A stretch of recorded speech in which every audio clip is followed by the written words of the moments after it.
You are with the Sultanate of Oman television, and this is 7 o'clock news bulletin. First, the headlines. His Majesty Sultan Haytham bin Tariq greets His Excellency the President of Belarus on his country's National Day. American troops pull out of their main military base in Afghanistan under an agreement with the Taliban after a two-decade war. India's COVID-19 death toll tops 400,000 as Australia halves arrivals to battle COVID-19 Delta variant.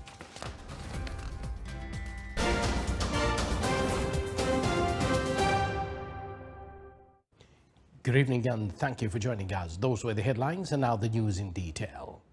His Majesty Sultan Haytham bin Tariq has sent a cabal of greetings to His Excellency Alexander Lukashenko, President of Belarus, on his country's National Day.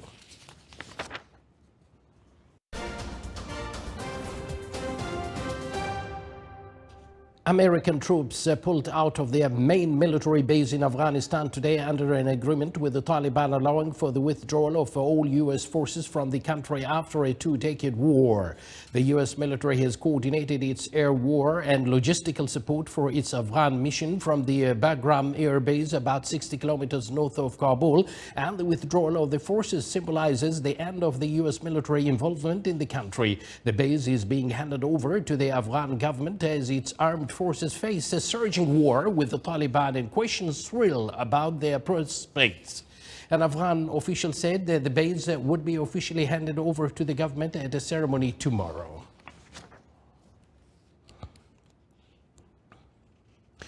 U.S. State Department spokesperson Ned Price said yesterday that it is absolutely not the case that the United States intends to abandon Afghanistan despite the planned withdrawal of troops from the country. Price told a regular news briefing that yes, they are withdrawing our military forces but intend to maintain a diplomatic presence in Kabul. That is something that is important to them given their inherent desire to have a continued partnership with the Afghan government and, crucially, with the Afghan people.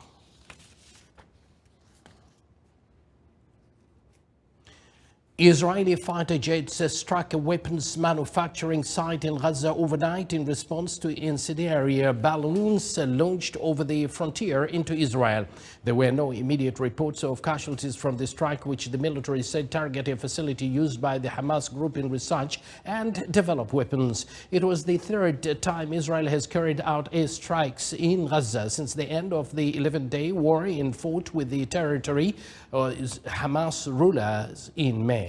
Each came after activists mobilized by Hamas launched incendiary balloons that caused fires in nearby Israeli farming communities. Egyptians and international mediators have been trying to shore up the informal ceasefire that ended the most recent war. In recent days, Israel has eased restrictions to allow in Qatar-funded fuel, extend Gaza's fishing zone, and permit increased cross-border commerce, such as steps are contingents on Hamas preserving calm along the frontier.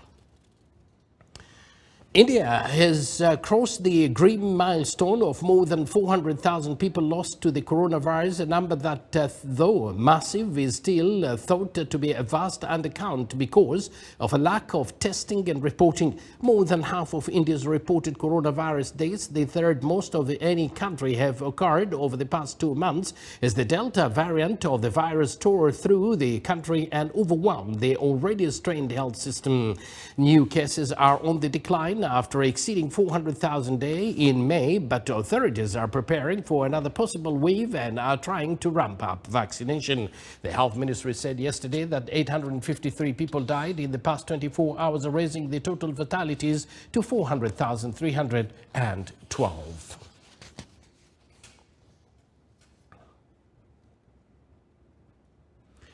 Australia announced plans to reduce commercial passenger arrivals by half due to the emerging risk of the COVID-19 Delta variant as parts of the country emerge from lockdown today. Prime Minister Scott Morrison told reporters in Canberra that Australia will cap weekly arrivals at 3,000, down from 6,000 by July 14th, to reduce pressure on hotel quarantine. Australia already has some of the world's toughest border restrictions aimed at keeping COVID-19 out. The new restrictions add to problems faced by 34,000 Australian citizens and permanent residents stranded overseas and registered with the government as wanting to come home. The government will charter more airlines to repatriate Australians, but the reduced limit on commercial passenger arrivals could continue until next year. Morrison also said a vaccine would be made available to every Australian who wanted one by the end of the year. The International Monetary Fund (IMF) is optimistic on the U.S. economic recovery and is predicting growth will hit 7% this year, much stronger than previously forecast and the fastest pace since 1984. IMF Managing Director Kristalina Georgieva said its outlook is based on the Biden administration being able to move forward with the American Jobs Plan and American Families Plan proposed legislation later this year. Georgieva, a virtual press briefing, gave the fund's annual review of the U.S. economy and raised its 2022 GDP forecast to 4.9%, an increase of 1.4 percentage point increase over an earlier estimate. On inflation, Georgieva reported they estimate that core inflation, excluding volatile food and energy prices, could get close to 4% by the end of this year.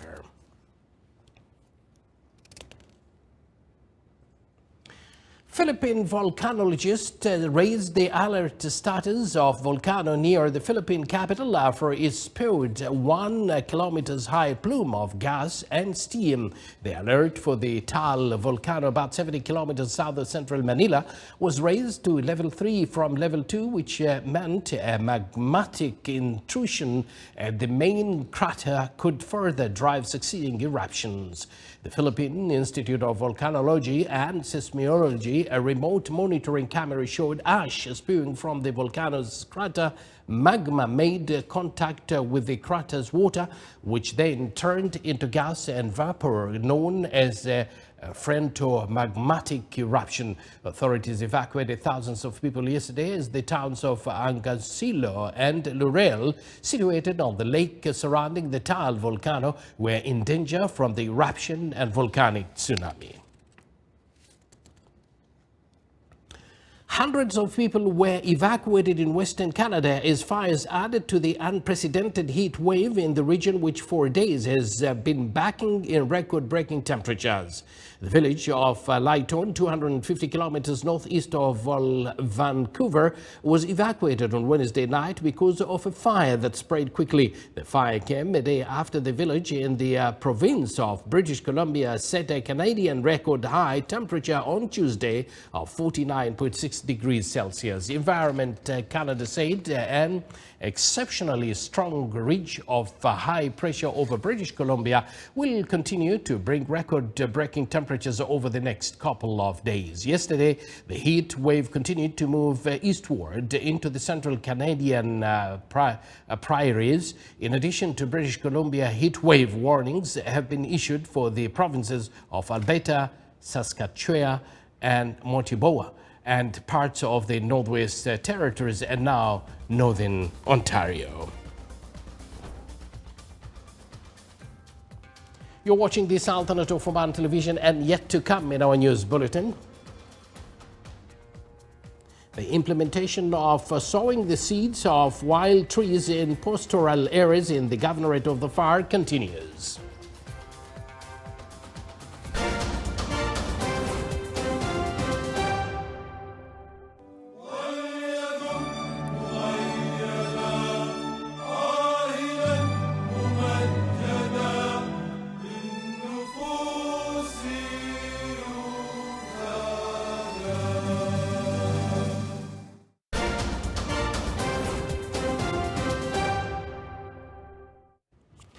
Welcome back to the news from the Sultanate of Oman television. The Sultanate won a seat at the Executive Board of Arab Civil Aviation Organization for the upcoming periods. This came during an election as part of the meeting of General Assembly of the organization in its 26th round convened in Rabat in Morocco.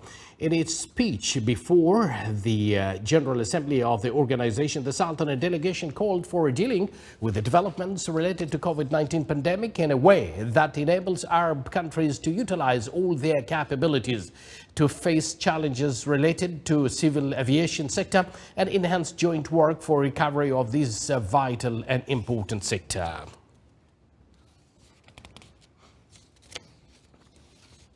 Oman oil price September 2021 delivery reached $74.39 per barrel. According to Dubai Mercantile Exchange, Oman oil price rose by 36 cents. The average price of Oman oil July 2021 delivery reached $66.40 per barrel. That's $3.30 higher than price of June 2021 delivery.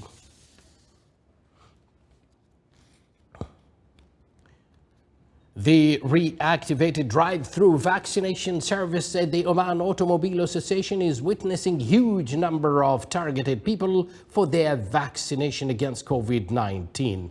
I was there at that particular point and I made this particular report. The reactivated drive-through vaccination service at the Oman Automobile Association is witnessing huge number of targeted people, including pregnant women at their 4th month of pregnancy, pouring in from different parts of the governorate of Muscat and elsewhere to receive their vaccines. Take your vaccine now! Very grateful for this opportunity. Actually, it's very good services that you just have to drive your car and you take your vaccine, which is really good. And I hope everyone should do this because it's very easy and you don't even feel it. So good luck, everyone. The drive-through is opened from 3 p.m. and run up to 7 p.m. on weekdays, as currently the Sultanate is on a partial lockdown. Registration is carried on the spot by a team of youngsters. All healthcare staff, including retired nurses, have joined hands in providing vaccines, while movement of cars in different lines are managed by skilled team members of Oman Automobile Association. تقريبا على ما كثير سيارات، الامور طيبه، المسار يمشي سلس، 170 سياره تقريبا. واضح يا فهمي، شكرا جزيلا لك. As well as scouts and other members of the community, all of whom have joined the force, providing widest efforts to ensure that people in all lines do get access to COVID-19 vaccines while comfortably sitting in their cars. We are very happy as scouts to be part of this volunteers at this drive-through vaccinations. Our main task actually to maintain and organize the whole place here. And it's very fantastic to see a lot of people coming for vaccination. As you can see, the process is moving very smoothly here, and we are targeting the age of 45 and above and accepting the pregnant ladies from the 4th month of pregnancy. Hopefully, inshallah, by the next week we'll start to accept from the age 18 and above, according to the Ministry of Health. Full attention is being paid to those who arrives in groups by minibuses, where they are directed to park a designated area where a large tent is set up for them to receive their vaccines without delay. I am very happy for that I got my vaccine.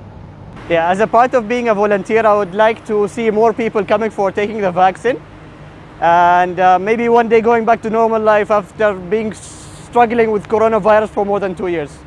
It's worth mentioning that I have witnessed tremendous efforts, united and well organized, expedited by all present here from 3 p.m. all the way up to the end, where the last group left at lockdown hours after completing the statistics of the day, which went beyond 1,000 just in 4 hours' time.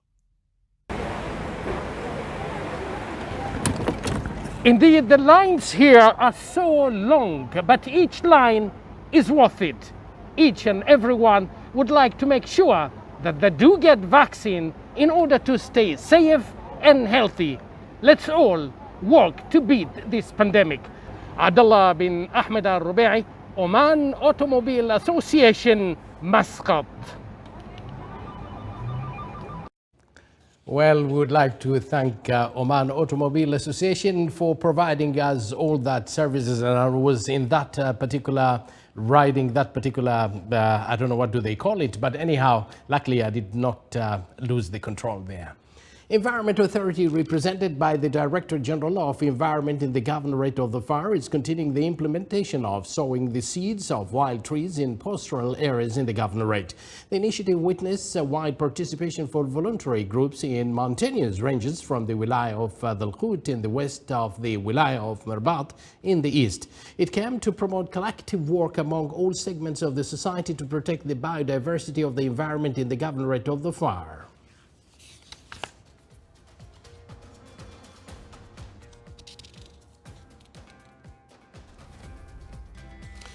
This is the Sultanate of Oman television. Before we end tonight's bulletin, here are the main points once again. His Majesty Sultan Haytham bin Tariq greets His Excellency the President of Belarus on his country's National Day. American troops pull out of their main military base in Afghanistan under an agreement with the Taliban after a two-decade war. And India's COVID-19 death toll tops 400,000 as Australia house arrival to battle COVID-19 Delta variant. Before we end the news bulletin, here is a message. Let us strengthen our unity of cooperation through continuously applying all preventive methods so that we can stop this virus of COVID-19. Be aware. The only thing that will redeem mankind is, of course, cooperation. So let's cooperate one another. From all of us here in the studio and the newsroom, we thank you for joining us and good night.